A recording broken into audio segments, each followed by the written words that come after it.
આપણે ત્યાં કહેવત છે ને કે ફૂલ નહીં તો ફૂલની પાંખડી, એવી જ રીતે રાજકોટનું ઇન્ટેક કે જેમણે છે ને આપણે બધા ફૂલ જે પધરાવતા હોઈએ છીએ નદીમાં ભગવાનને ચડાવીને, એ બધા ફૂલ ભેગા કર્યા છે અને હવે આમાંથી એ લોકો અગરબત્તી બનાવશે. ત્યારે આપણે રિદ્ધિ શાહ પાસેથી જાણીએ કે શું આખી પ્રોસેસ હોય છે. ઇન્ટેક રાજકોટ ચેપ્ટરની કન્વીનર છું અને ઇન્ટેક એ એક નેશનલ ઓર્ગેનાઇઝેશન છે, Indian national trust for art and cultural heritage એનું ફૂલ ફોર્મ છે, જેનું વડું મથક દિલ્હી છે અને ગુજરાત સ્ટેટમાં એના 8 ચેપ્ટર છે અને એના ભાગરૂપે આખા ઇન્ડિયામાં 225 ચેપ્ટર છે ઇન્ટેકના અને એમાંથી એક આપણું રાજકોટનું ચેપ્ટર છે, જેનું ઇનિશિએશન અમે 2021માં કર્યું. તો હવે આ સંસ્થા જે છે એ હેરિટેજને પ્રિઝર્વ કરવાના ઇનિશિયેટિવ્સ કરે છે. એટલે હેરિટેજને આઈડેન્ટિફાઈ કરવાનું સૌથી પહેલું સ્ટેપ, એના પછી એની કન્ડિશન્સ જોવાની કે એ કન્ડિશન શું છે, એ કન્ડિશન ઉપર શું કામ કરવાનું છે, એનું પ્રિઝર્વેશન જરૂરી છે, એનું કોન્ઝર્વેશન જરૂરી છે, રિવાઇવલ જરૂરી છે. આ બધી પ્રોસેસીસમાંથી જે જરૂરી હોય એના ઉપર આગળ વધવાનું. તો દરેક ચેપ્ટર છે એ પોતાના જ્યુરિસ્ડિક્શનમાં, એટલે રાજકોટ ચેપ્ટર છે તો રાજકોટ ડિસ્ટ્રિક્ટના જ્યુરિસ્ડિક્શનમાં અમે રાજકોટનું હેરિટેજને આઈડેન્ટિફાઈ કરીએ, એની કન્ડિશન અસેસમેન્ટ કરીએ અને એને શું કરવાની, પ્રિઝર્વ કરવાની જરૂર છે કે રિસ્ટોર કરવાની જરૂર છે, એનું અમે રિપોર્ટ બનાવીએ અને પછી જે તે ઓર્ગેનાઇઝેશન હોય, ગવર્મેન્ટ બોડી હોય, નોન ગવર્મેન્ટ બોડી હોય, એની સાથે એસોસિએટ થઈ અને અમે એનું રિસ્ટોરેશન કરીએ છીએ. હવે હેરિટેજ જે છે, ઇન્ટેકે હેરિટેજનું ડેફિનેશન એકદમ વાઇડ કર્યું છે. એટલે એમ કહે છે કે heritage is not just buildings, એમાં આર્ટ અને કલ્ચર છે, એમાં કમ્યુનિટી છે, એમાં નેચર છે.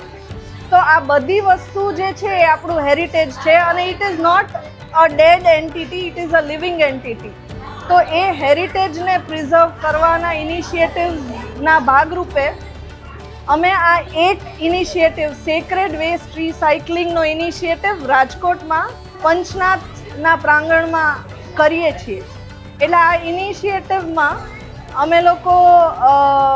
છેલ્લા 10-15 દિવસ થયા રાજકોટની અલગ અલગ જગ્યાઓએ, કે જે રામનાથપરા મંદિર હોય કે સ્મશાન હોય કે કોઈ પણ દેરાસર હોય કે કોઈ પણ જગ્યાએ જ્યાંથી ફ્લોરલ વેસ્ટ અમને મળ્યું, એ બધું ભેગું કર્યું અને એ વેસ્ટને સૂકવીને પ્રોસેસ કરી અને એને રિસાયકલ કરશું અમે અગરબત્તીમાં. તો આ ફ્લોરલ વેસ્ટ સેક્રેડ વેસ્ટ છે, જેને આપણે ગમે ત્યાં નાખી દઈએ છીએ પણ એને રિસાયકલ નથી કરતા. તો એના માટેનું એક ફર્સ્ટ ઇનિશિયેટિવ છે રાજકોટ લેવલ પર. તો અમને આ ઇનિશિયેટિવ કરવામાં આરએમસીએ એ સપોર્ટ કર્યો કે સેલ્ફ હેલ્પ ગ્રુપ્સ આઈડેન્ટિફાઈ કર્યા કે એવા ઓર્ગેનાઇઝેશન્સ કે જેમાં ઘણી બધી વિમેન હોય છે કે જે લોકો કામ કરતી હોય છે, ઘણી બધી જાતના કામ કરતા હોય છે. તો વિમેન એમ્પાવરમેન્ટ માટે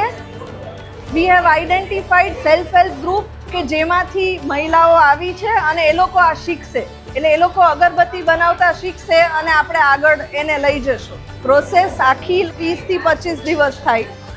20 થી 25 દિવસ. એટલે આપણે એમાં લેવાનું પણ, ભેગું કરવાનું પણ ગણી લઈએ. એટલે આપણે ભેગું કરીએ, પછી એને એક જગ્યાએ રાખીએ, પછી એને સેગ્રીગેટ કરવાનું. એટલે નોન બાયોડિગ્રેડેબલ જે મટીરિયલ્સ હોય કે ઘણી વખત આપણે મંદિરમાં જોઈએ તો એમ કે કોથળીમાં નાખીને આપણે નાખી દેતા હોય છે, તો એ કોથળીને છૂટી કરવાની, દોરા હોય દોરાને છૂટા કરવાના, એ બધું છૂટું કરવાનું. પાંદડામાં નહીં નાખી શકીએ આપણે, એટલે પાંદડાને છૂટા કરવાના. પછી એમાંથી પેટલ્સને છૂટી કરવાની, એટલે પાંખડીઓને છૂટી કરશું અને એને સૂકવવાનું. એ સૂકવીને એને દળવાનું. એનો જે પાવડર હોય એને મિક્સચર્સ બધા જે હોય, એડિટિવ મિક્સચર્સ જે હોય, એડેસિવ્સ, એની સાથે કનેક્ટ કરવાનું, એમાં લોટ બનાવી અને એની અગરબત્તી બનાવવાની. એટલે આ એક પ્રોસેસ છે. એટલે ઇન્ટેક જે ઓર્ગેનાઇઝેશન છે એનું નેશનલ લેવલ પર આવા ઘણા બધા પ્રોગ્રામ્સ થાય છે. તો અત્યાર સુધીમાં ઇન્ટેકનું જે heritage conservation and craft division છે એ લોકોએ ઇન્ડિયામાં 5 થી 7 જગ્યાએ આવા પ્રોગ્રામ્સ કરેલા છે અને અમને એવું થયું કે આપણે રાજકોટમાં એ લેવલનો પ્રોગ્રામ કરવો જોઈએ એટલે અમે લગભગ જન્માષ્ટમીથી વિચારતા હતા કેમ કે શ્રાવણ મહિનો હોય તો શ્રાવણ મહિનામાં બહુ બધા ફૂલનો વેસ્ટ થાય પણ આપણે અહીંયા વરસાદની ખૂબ ઓલી સિચ્યુએશન હતી તો એ ધીમે ધીમે ડીલે થતું દિવાળી પછી આવ્યું એટલે ઇન્ટેકે આ ઇનિશિયેટિવ ચાલુ કર્યું અને એમાં આરએમસી જોડાણું અને અમને પંચનાથ મહાદેવ મંદિરની જગ્યામાં અમને કરવાની ઓપોર્ચ્યુનિટી અમે અત્યારના લગભગ 150 કિલો જેવા ફૂલ લીધા હતા એ સુકાઈને લગભગ 90 થી 100 કિલો જેવા થાય કેમ કે એમાંથી આપણે પાંખડી જ છૂટી પાડવાની છે તો એટલું થયું છે પછી એનું પાવડર થશે અને પછી થશે પણ 150 કિલો ફૂલ જેટલું અમે ભેગું કર્યું